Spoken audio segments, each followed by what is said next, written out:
Баршаларыңызға қайырлы күн достар, сіздермен Динара.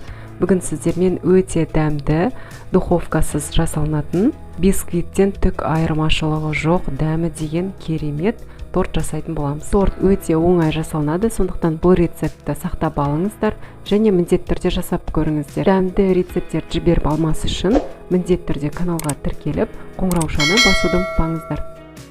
Алдымен ұнға какао және қопсытқыш қосып, ситадан өткіземіз.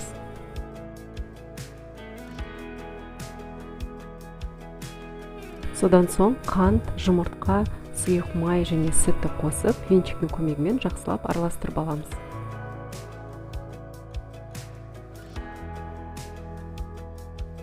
Үстіне сода және сірке қышқылын қосып, қасықпен араластырып аламыз. Содан соң ыстық қайнатылған суды құйып, қасықпен жақсылап араластырып аламыз. Бізде осындай сұйық масса болып шығу керек. Содан соң сковородкаға май құйып, біздің қамырымызды пісіріп аламыз. Қанша мөлшерде, қандай ингредиенттер керек екенін мен описанияда қалдырып кеттім. Сковородканың крышкасын жауып, 3-4 минуттай пісіріп аламыз. Бір жақ беті піскен соң, екінші жақ беті тез піседі, сондықтан күйдіріп алмаңыздар. Бізде сковородкада осылай жұмсақ коржықтар дайын болды. Менде 4 коржықтар шықты, бірақ біз 3 коржығын ғана қолданамыз. 4-ші коржығын бетіне жағуға керек болады. Келесі кремімізді дайындаймыз. Ол үшін творожный сырға қант ұнтағын қосып, миксердің көмегімен араластырып аламыз.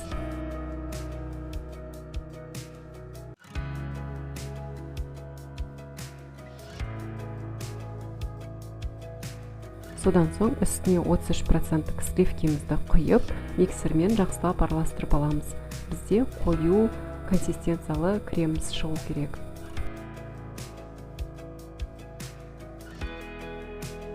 Ал енді тортымызды жинауға кірісеміз. 20 сантиметрлік форманы осылай видеодағыдай фиксация жасап аламыз. Және корждарымыз ылғалды болу үшін үстіне сироппен құйып аламыз. Содан соң кремді жағып, тортымызды жинаймыз. Әр корждың үстіне примерно 4-5 ас қасық кремімізді жағып аламыз.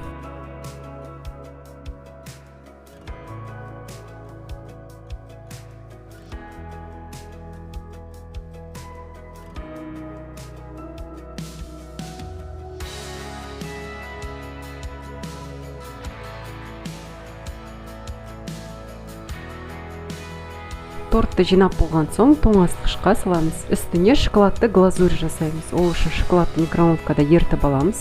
Оның үстіне сұйық май қосып араластырамыз. Шоколадты глазурь дайын болғанша тоңазытқышта тортымыз тұрды. Оны формадан алып, шоколадты үстіне құямыз.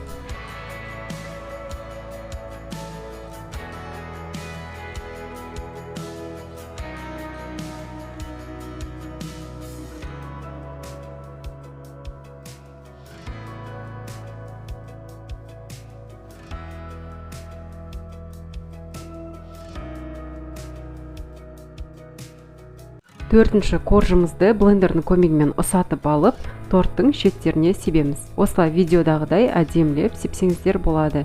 Және торттың бүйіріне де сеуіп аламыз.